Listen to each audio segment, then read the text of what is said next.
High guys, welcome to my YouTube channel Koel's lifestyle. তো এদিকে দেখতে পাচ্ছ আমি কিন্তু রেডি হচ্ছি।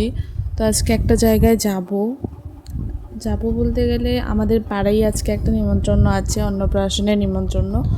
তো সেখানে যাব। যেতে তো ইচ্ছে করছিল না, বাট বাড়িতে তেমন কেউ ছিল না যে যাবে, আমি মা ভাই যাব। তো ওই জন্য আমি রেডি হচ্ছিলাম। এখানে দেখতে পাচ্ছ প্রচণ্ড গরম ছিল, ওই জন্য আমি হাতা কাটা মানে চুড়িদারটাই পরে কুর্তিটাই পরে নিয়েছি।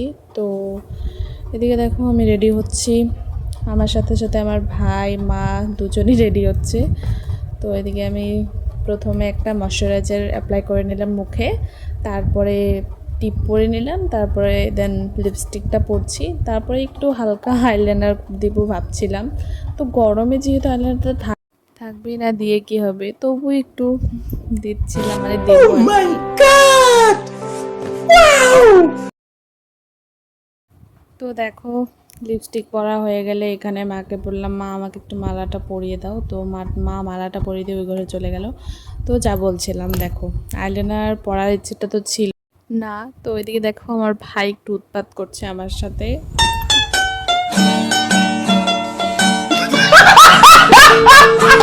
গাইস আমি আইলাইনারটা পরে নিলাম।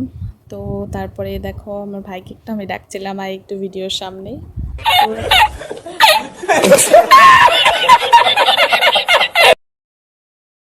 তো গাইস এটা আমার ফাইনাল লুক। তো কেমন লাগছে অবশ্যই জানিও, জানি গরমে বিচ্ছিরি লাগবে।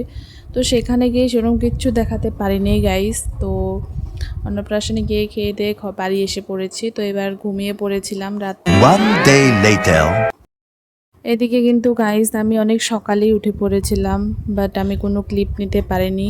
ঘুমের থেকে উঠে মার সাথে চলে গিয়েছিলাম মার স্কুলে স্বাধীনতা দিবস পালন করতে।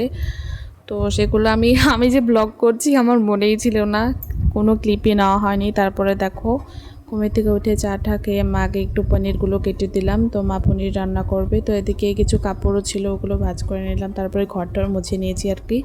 তারপরে একটু রেস্ট নিচ্ছিলাম, তারপরে গায়ে স্নান খাওয়া দাওয়া করে আমি কিন্তু ঘুমিয়ে পড়েছিলাম একটু। তো যখন আমি ঘুমিয়েছি গাইজ তখনই প্রচণ্ড পরিমাণে বৃষ্টি আর মানে কি বলবো হাওয়া হয়েছে। ওই জন্য আমাদের উঠোনে প্রচণ্ড পাতা পড়ে গেছে। দেখো তোমাদেরকে দেখাচ্ছি, এই দেখো আমাদের লেবুতলার অবস্থা। তারপরে ওই দেখো ওই কাকিদের উঠানেও একদম পুরো পাতা পড়ে শেষ অবস্থা, আবার ঝাড় দিতে হবে এগুলো। তো যাই হোক, ঘরে বসে বসে ভালো লাগছিল না গাইজ, সারাদিন বাড়িতেই ছিলাম। তো ভাবলাম একটু বেরিয়ে পড়ি, বৃষ্টির মধ্যেও দেখো আমি ছাতা নিয়ে কিন্তু বেরিয়ে পড়েছি একটু রাস্তায়, আমি আর আমার মা। তো অনেকেই ছিল তাও বাইরে, একটু একটু ঝিরিঝিরি বৃষ্টি হচ্ছিল। তারপরে এসেই ভাই পড়তে বসে গিয়েছিল, তারপরে আমিও একটু চা চিপস খেয়ে নিলাম। তো আমার চা চিপস খাওয়া হয়ে গেলে গাইজ আজকে বাড়িতে মাংস আনা হয়েছিল। তো দেখো এখন কিন্তু আমি মা মাংসটা বানাবে, ওই জন্য আমি এখানে আলু পেঁয়াজ রসুন আদা গোটা রসুন এখানে আমি কেটে দিলাম। তো তারপরে দেখো মা কিন্তু মাংসটা বসিয়ে দেবে এবার। সো মা মাংসটা বসিয়ে দিয়েছে, মাংসটা হচ্ছে। তারপরে গাইস খেয়ে দিয়ে আমরা ঘুমিয়ে পড়েছিলাম। আমি কোনো ক্লিপই নিতে, মানে কি বলবো, ব্লগ মানে ওরকম অভ্যাস নেই, তো ক্লিপ নিতে ভুলে যায় মাঝে মাঝে। তো যাই হোক, এদিকে আমার ভাইকে দেখো ওই একটু মাংসের সাথে খেলা করছিল, জানি না কি করছিল ওর, মানে কি বলবো, ওর ওর ফেভারেট মাংস। সো ওই জন্য ওই একটু লাড়ছিল, বলছিলাম বারে বারে চলে যায় এখান থেকে, তো যাচ্ছিল না। তারপরে গাইস খেয়ে দিয়ে ঘুমিয়ে পড়েছিলাম। তো সকালবেলা আমার ছিল কলেজ, তো আমি এখানে কলেজ যাচ্ছি গাইস। তো গাইস দেখা হবে অন্য একটা কোনো ভিডিওতে।